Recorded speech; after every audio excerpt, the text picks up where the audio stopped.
오늘 우리에게 주신 하나님 말씀입니다.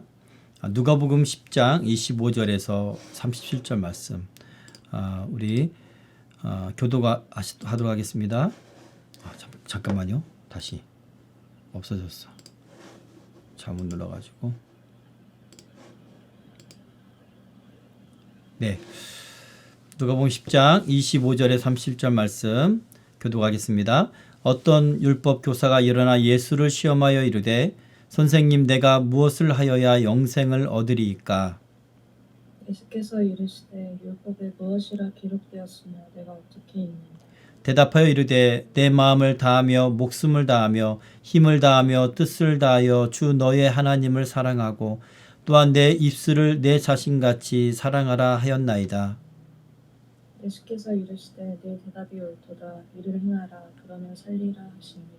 그 사람이 자기를 옳게 보이려고 예수께 여짜오되 그러면 내 이웃이 누구니까? 예수께서 대답하여 이르시되 어떤 사람이 예루살렘에서 여리고로 내려가다가 강도를 만나매 강도들이 그 옷을 벗게 벗대려 거의 죽은 것을 버리고 갔더라. 마침 한 제사장이 그 길로 내려가다가 그를 보고 피하여 지나가고 또 이와 같이 한 레위인도 그곳에 이르러 그를 보고 피하여 지나가되 어떤 사마리아 사람은 여행하는 중 거기 이르러 그를 보고 불쌍히 여겨 가까이 가서 기름과 포도주를 그 상처에 붓고 싸매고 자기 짐승에 태워 주막으로 데리고 가서 돌보아 주니라. 그 이튿날 그가 주막 주인에게 데나리온 2를 내어주며 이르되 이 사람을 돌보아 주라. 비용이 더 들면 내가 돌아올 때 갚으리라 하였으니 내 생각에는 이 세 사람 중에 누가 강도 만난 자의 이웃이 되겠느냐. 함께 읽겠습니다. 이르되 자비를 베푼 자니이다. 예수께서 이르시되 가서 너도 이와 같이 하라 하시니라. 아멘. 오늘 이 본문 말씀은 이제 질문과 답변 형식으로 그리고 율법 교사가 예수님께 질문을 하고 예수님이 예수님도 질문하고 또 율법 교사가 답변하고 또 예수님이 또 이제 정리하시는 예수님의 뜻을 말씀하시는 그런 질문과 답변 형식으로 이렇게 말씀 오늘 이야기가 되어 있습니다. 인간의 가장 궁극적인 질문이 있죠. 그것이 무엇입니까? 처음에 율법 교사가 예수님한테 질문했던 내용이에요. 바로 영생에 대한 이야기입니다.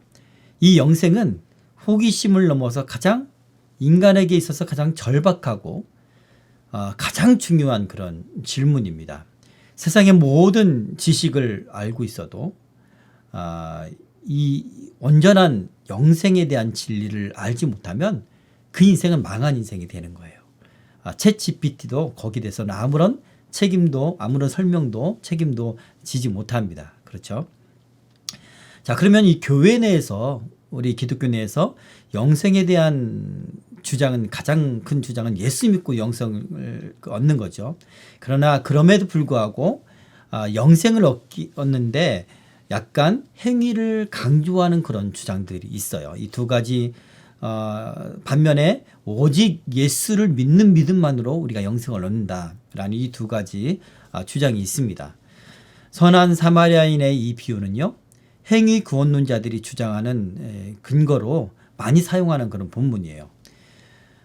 우리는 이 선한 사마리아인의 비유를 많이 들어봤습니다. 그리고 이웃사랑의 실천의 상징으로 그 이야기를 이 비유를 그렇게 여기고 있습니다. 그동안 이 본문으로 이제 강단에서 어떻게 설교되었는지 여러분 기억하세요?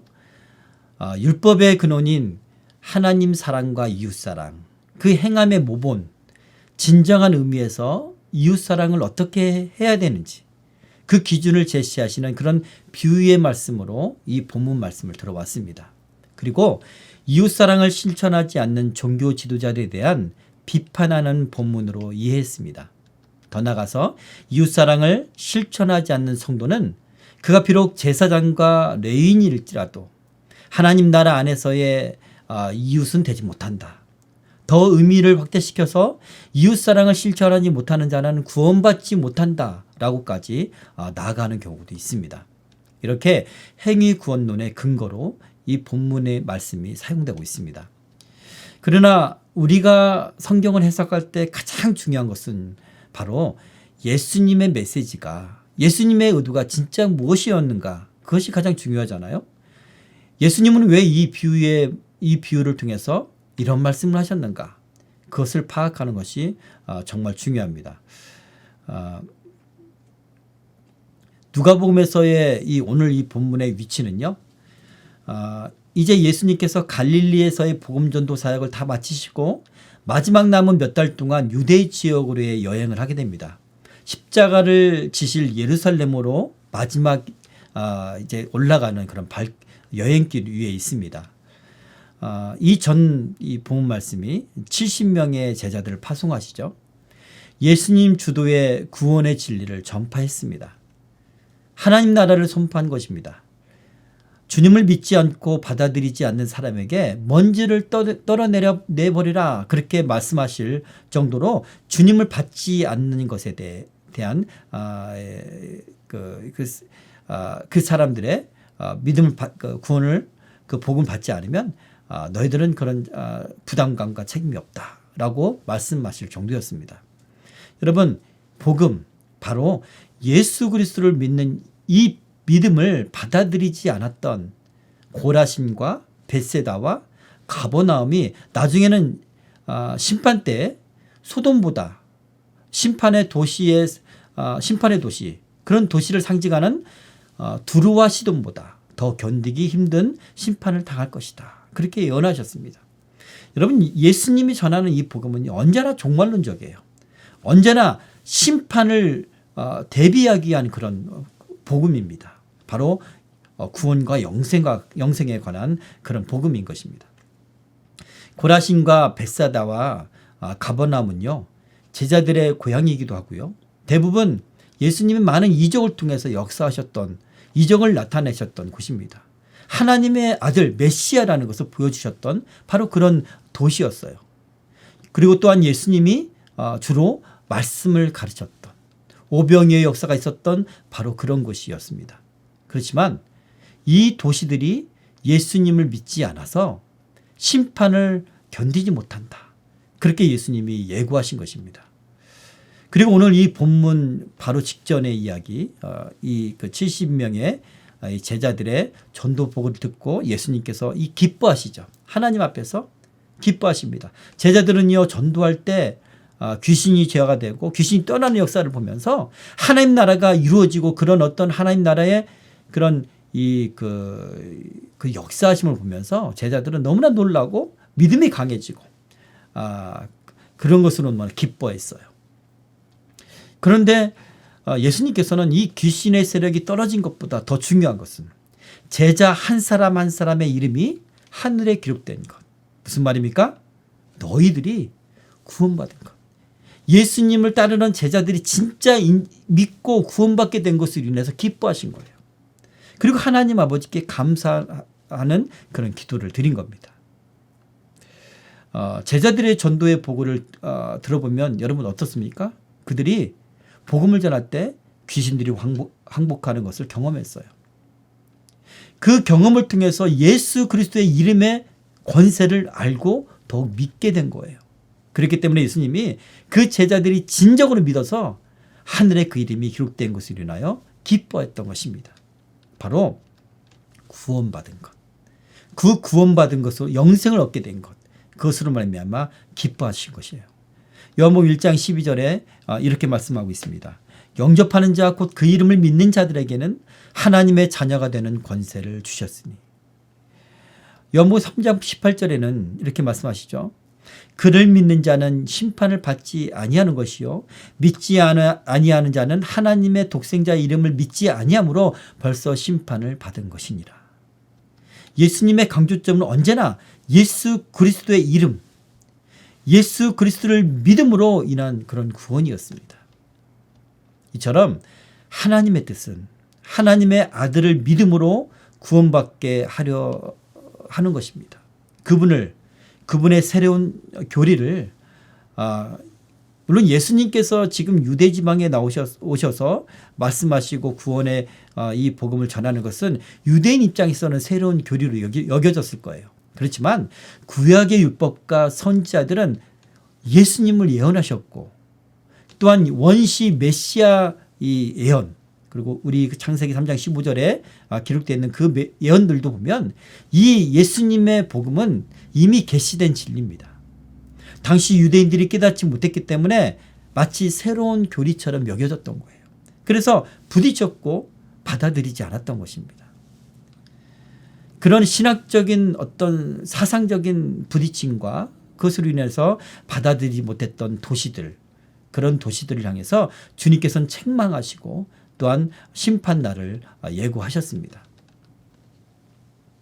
그리고 오늘 읽은 이 본문 말씀, 선한 사마리아인의 비유의 말씀을 하시는 것입니다.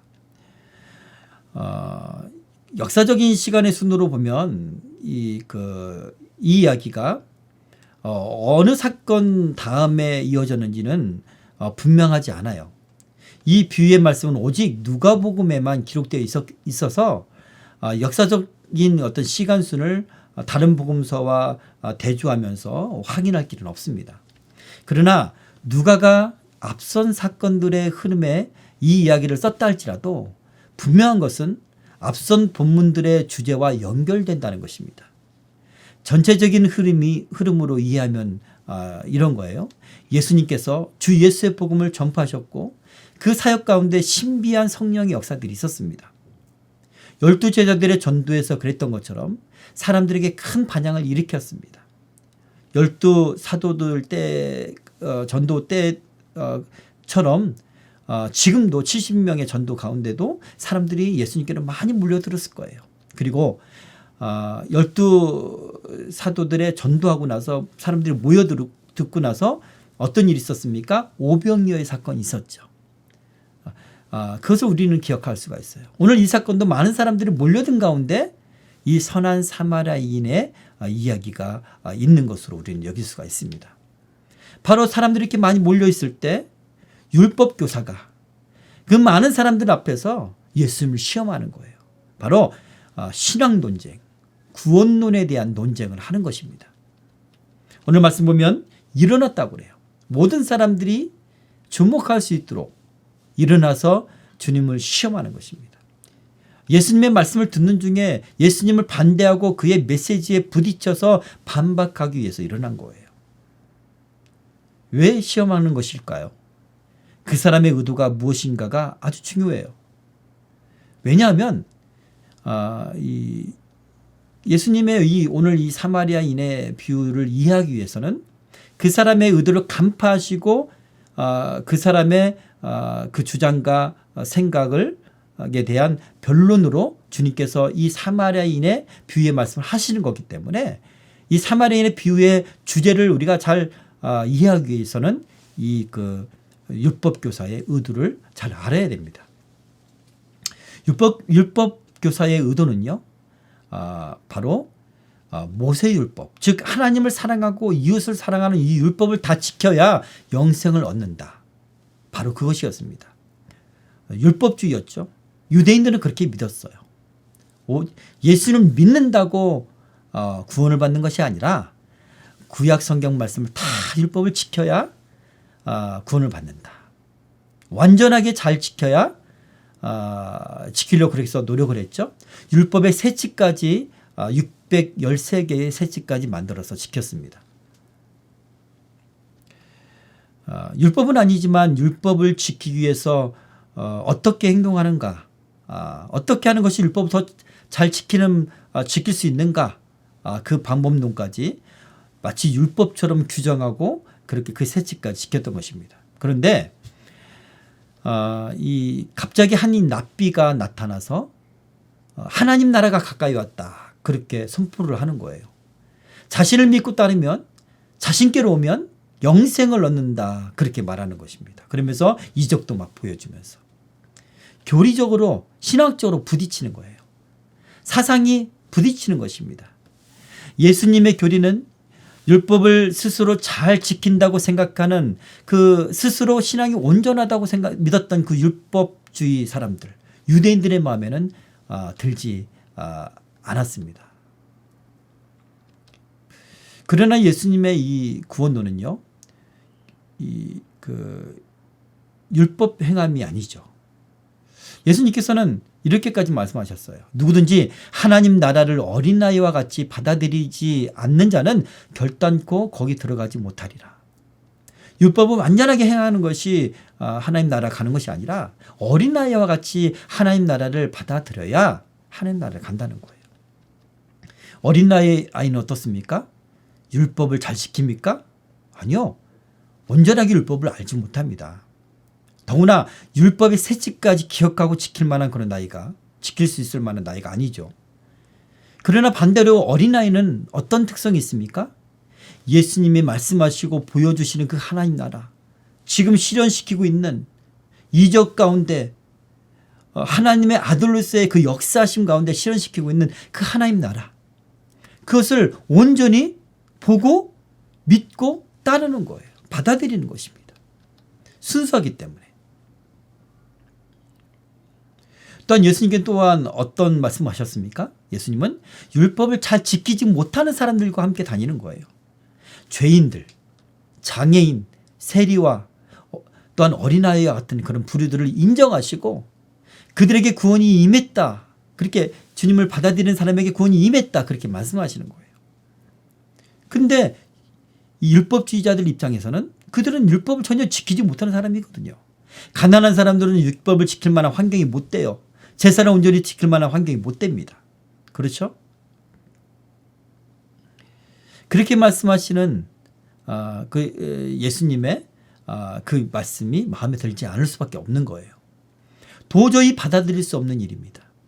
그래서 수많은 논쟁들 가운데 가장 중요한 논쟁인 이 구원론에 대한 질문으로 예수님을 지금 시험하고 있는 거예요.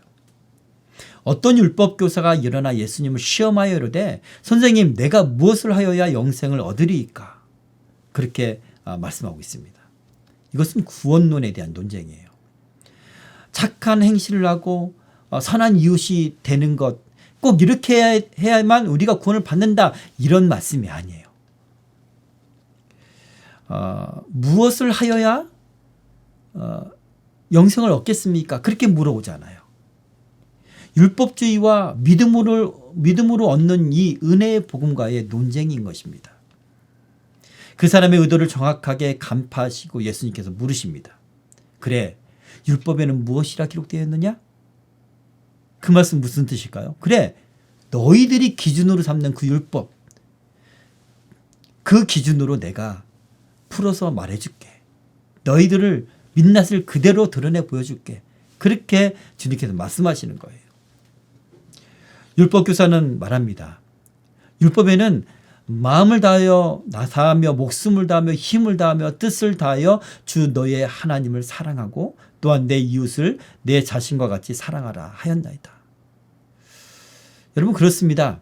하나님 사랑과 이웃 사랑, 이것이 율법의 기본이에요.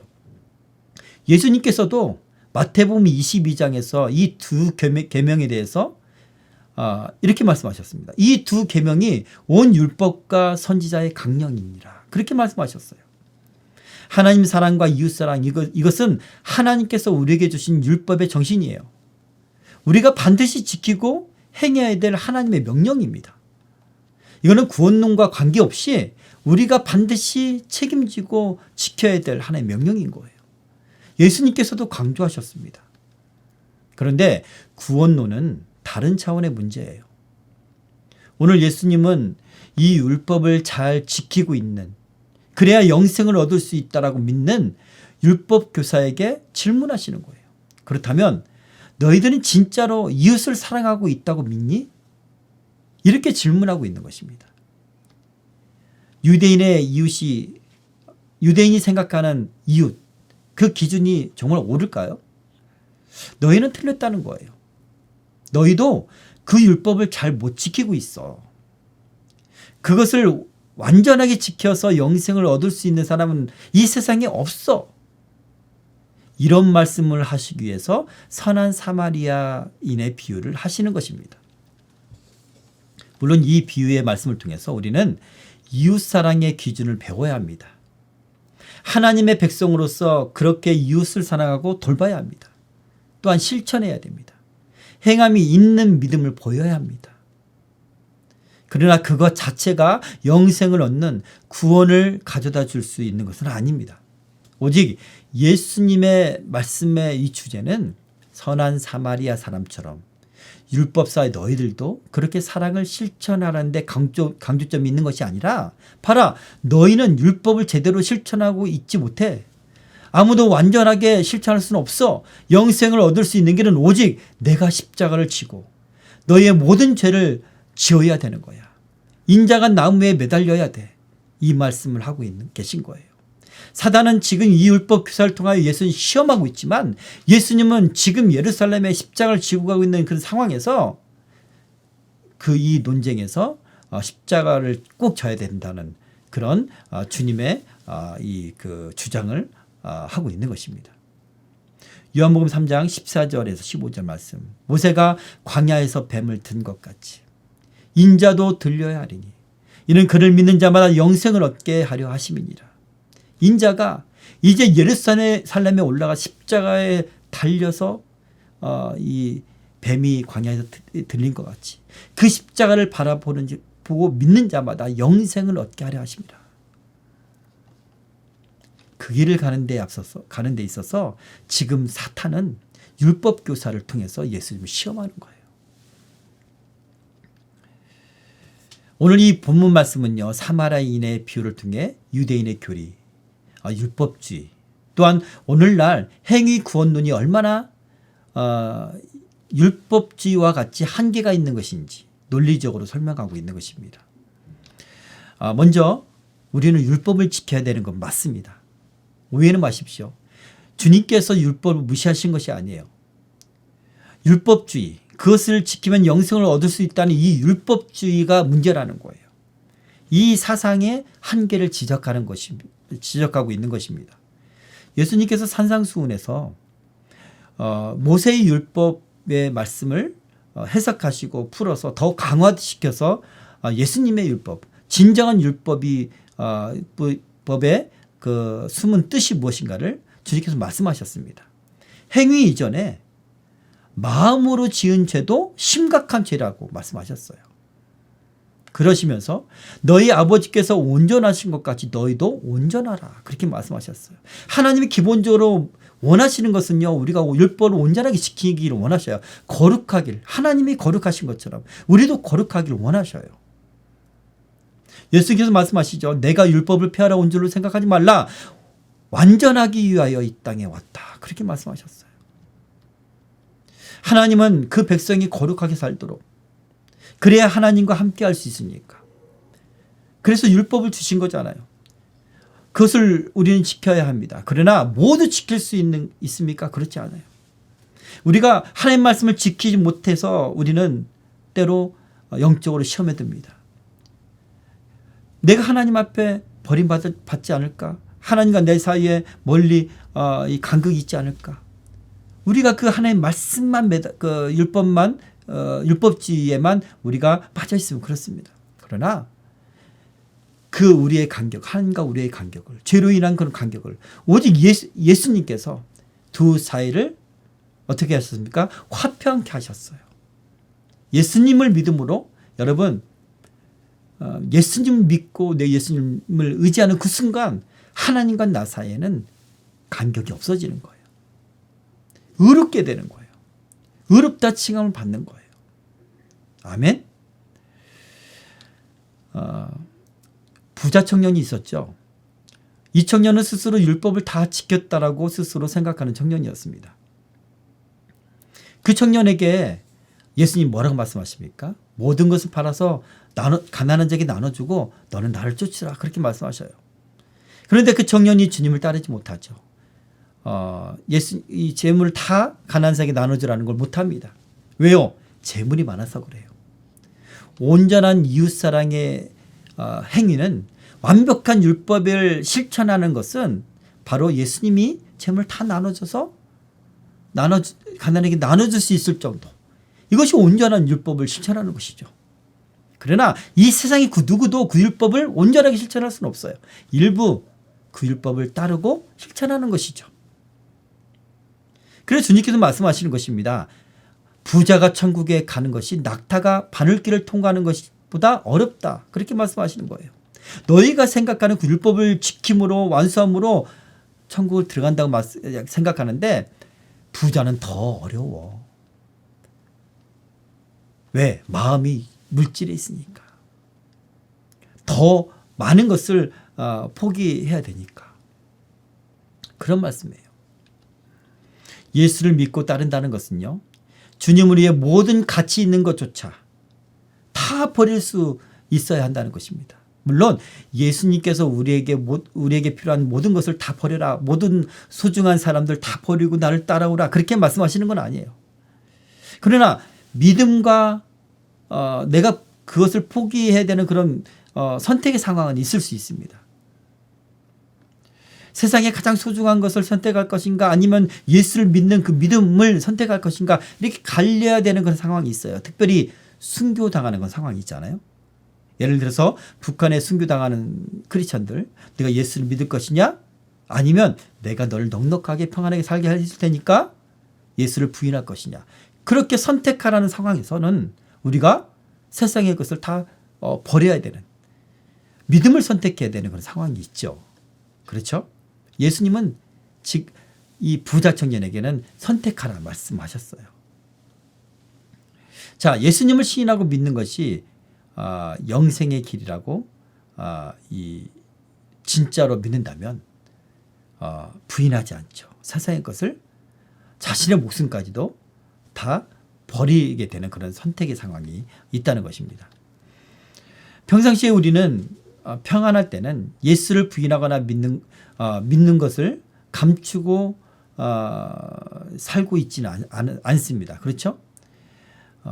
어떠한 상황에서든 예수를 나의 주로 신뢰하는 것, 그것이 진짜 믿음인 거예요.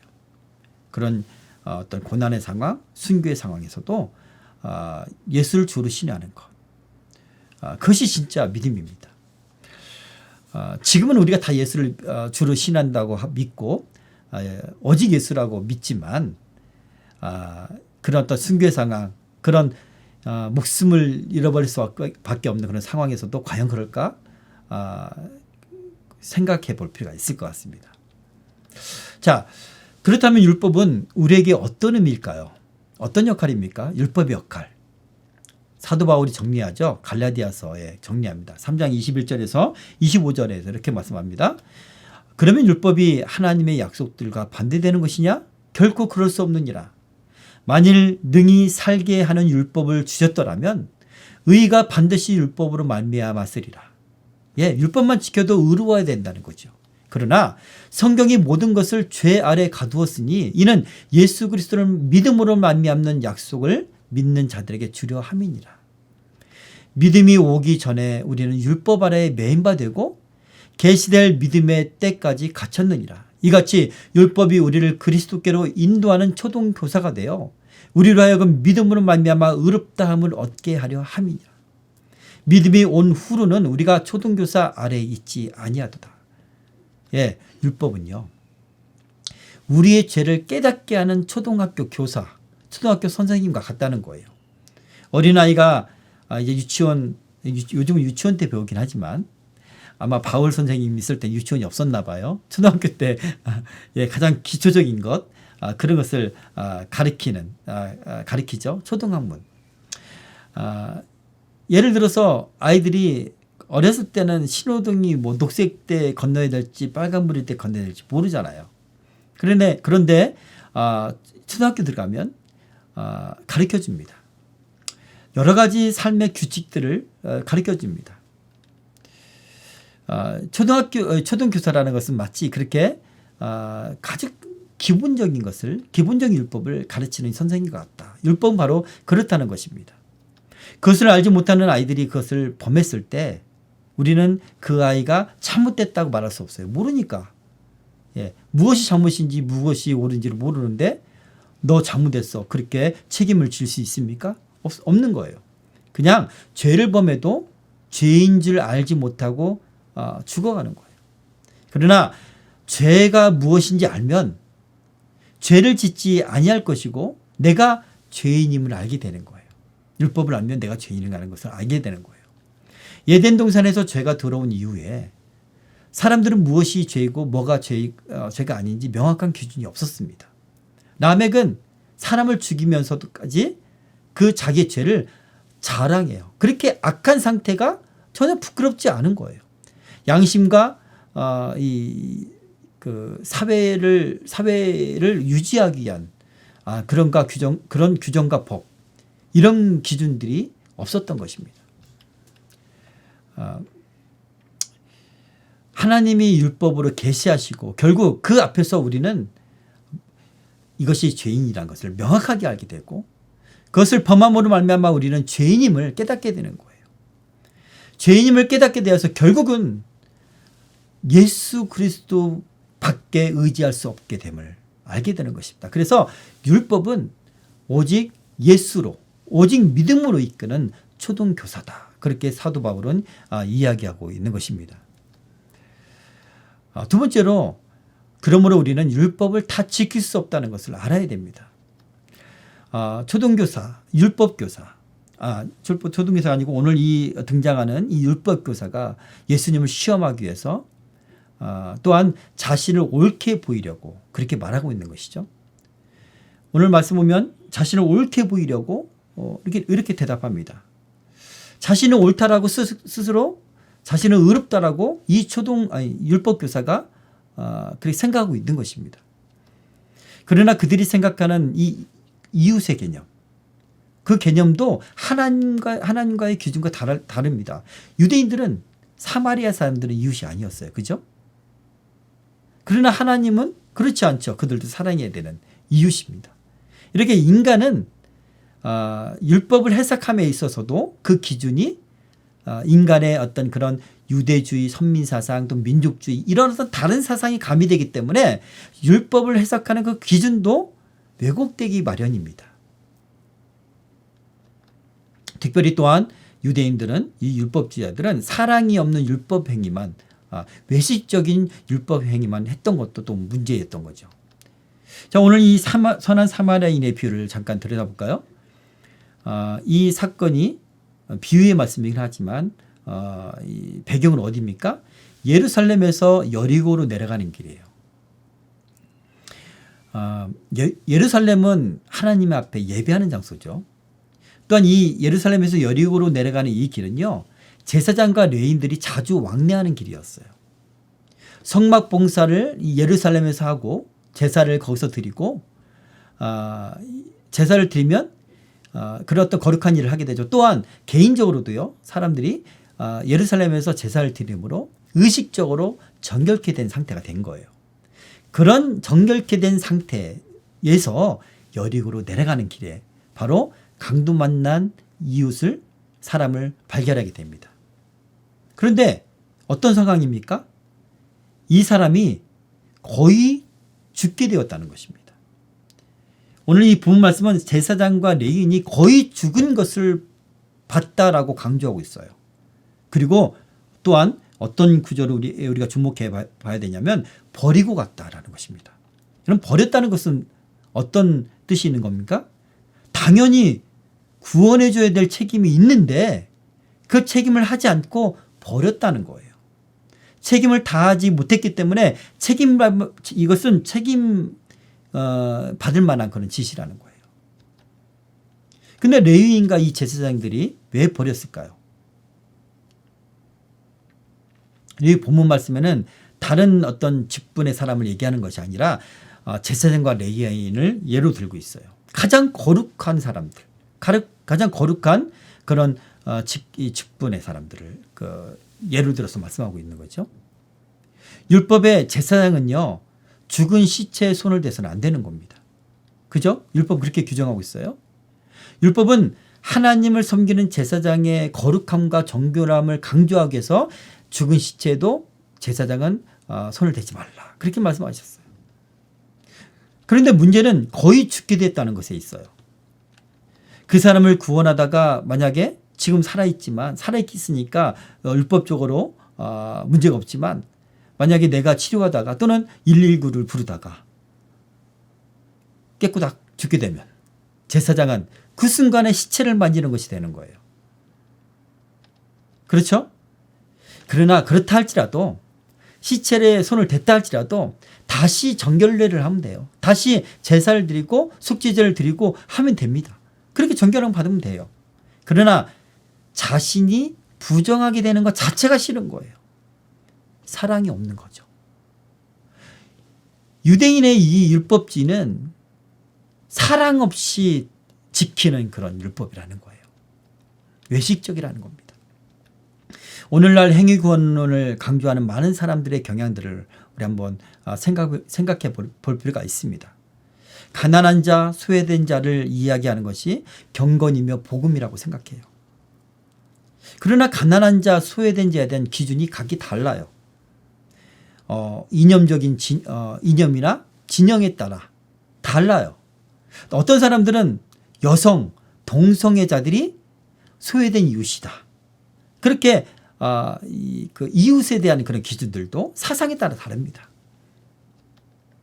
또는 그런 사람들 가운데, 그런 진영에 있는 사람들 가운데 정작 북한의 박해를 당하고 있는 핍박받는 백성들의 인권은 무시합니다. 왜요? 그래야 북한 정권을 인정하게 되니까, 인정이 하는 것이니까. 진짜로 가난한 자를 생각하는 것은 아니죠. 선택적인 이웃, 선택적인 가난한 자, 소외된 자. 이것이 온전한 사랑을 실천하는 행위일까요? 온전하게? 그렇지 않아요. 제한되어 있고 왜곡되어 있고 온전하지 않다는 것입니다. 우리는 솔직히 인정해야 돼요. 치우쳐 있다는 걸 인정해야 됩니다.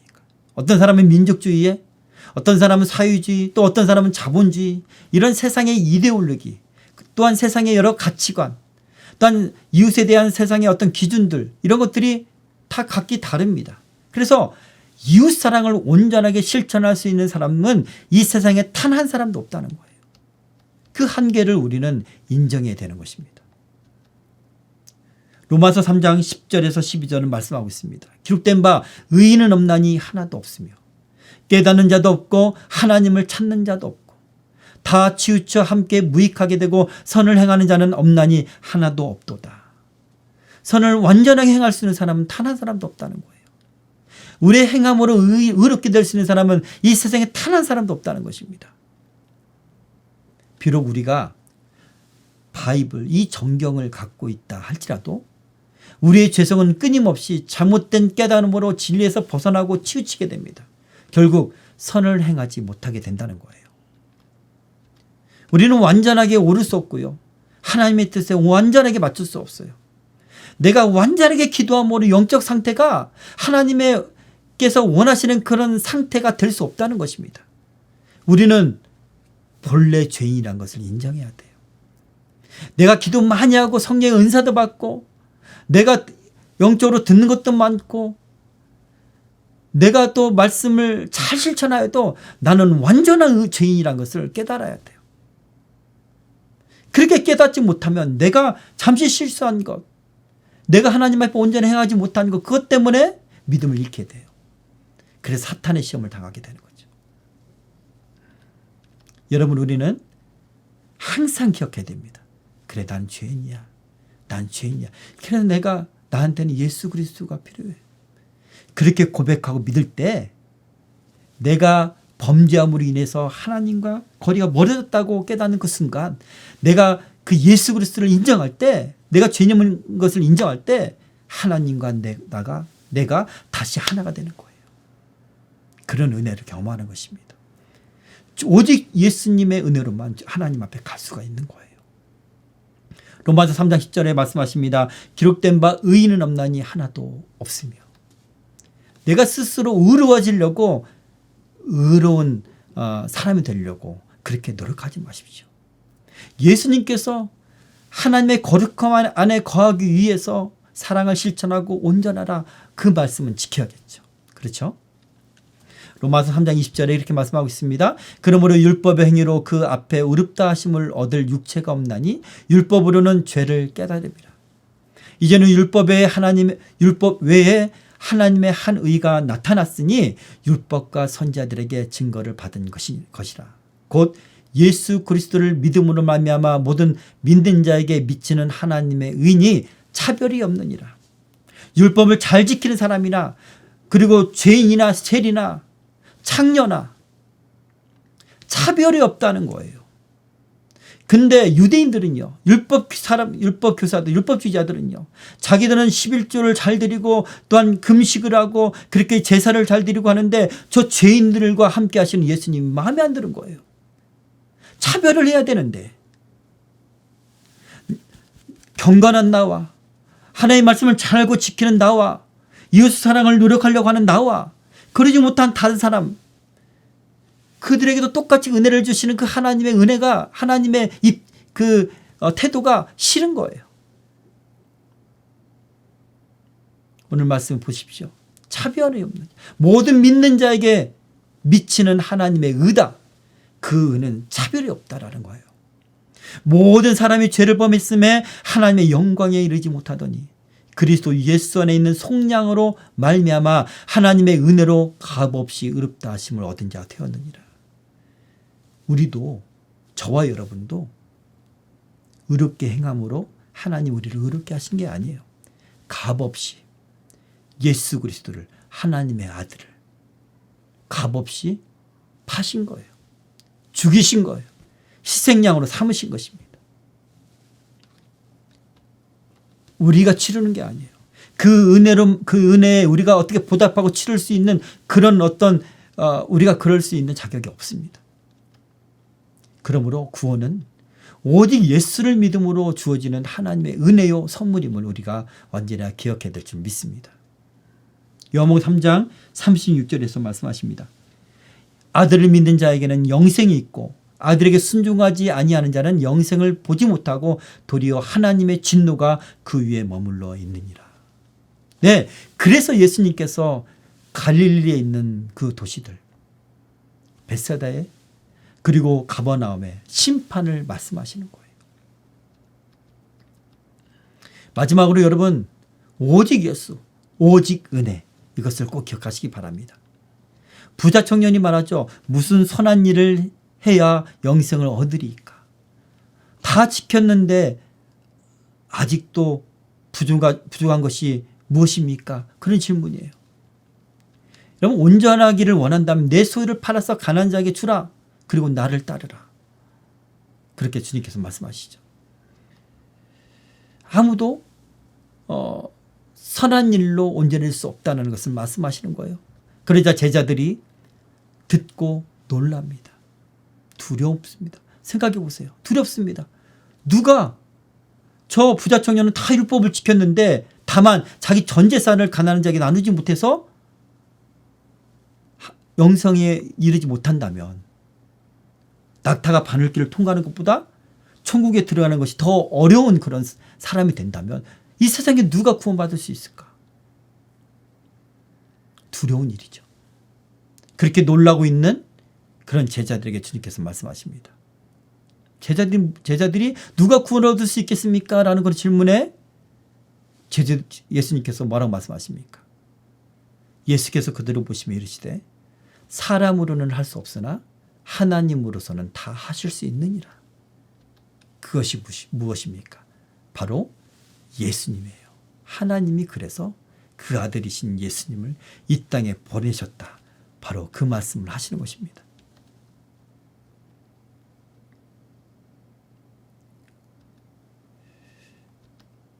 말씀을 정리하겠습니다. 예수님께서 주로 활동하셨던 갈릴리의 도시들도 예수님을 믿지 않고 그분의 구원론을 받지 않아서 결국 심판 때에 소돔보다 더 견디기 어렵게 될 것이다. 그런 말씀을 들었습니다. 그 이스라엘의 도시들은 이방인의 도시, 우상의 도시였던 타락의 상징이었던 그 도시들 두루와 시돈보다 심판 때는 더 견디기 힘들 것이다. 그렇게 주님께서 예고하셨습니다. 예수 그리스도의 이 은혜의 복음을 받지 않는 사람들의 결과, 그 결과는 바로 이와 같이 심판 때 견디지 못한다라는 그런 말씀입니다. 오직 예수, 오직 믿음, 오직 은혜를 우리는 전해야 돼요. 영생 얻는 복음만을 전하는 저와 여러분이 되길 바랍니다.